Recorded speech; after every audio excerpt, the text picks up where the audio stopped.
இப்பொழுது நீங்கள் பார்த்து கொண்டிருப்பது திருச்செந்தூர் ஆழ்கடலில் கட்டப்பட்டுள்ள ஒரு துறைமுகம். இதன் வழியாக நிலக்கரியை இறக்குவார்கள். இறக்கி என்ன செய்வாங்க அப்படின்னு கேட்குறீங்களா? உடன்குடி அனல் மின் நிலையத்துக்காக இது கட்டப்பட்டுள்ளது. அந்த அனல் மின் நிலையத்துக்காக ஆண்டுக்கு 10 மில்லியன் டன் நிலக்கரியை இறக்கும் திறன் கொண்டதாக இது காணப்படுகின்றது.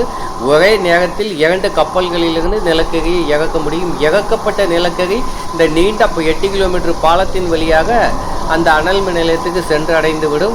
அதாவது கடற்கரையிலிருந்து 8 கிலோமீட்டர் உள்ளே வந்து இதை கட்டியிருக்காங்க. இதுக்கு பின்னாடி ஒரு பெரிய பிரேக் வாட்டர் தூண்டில் வளைவும் கட்டப்பட்டுள்ளது.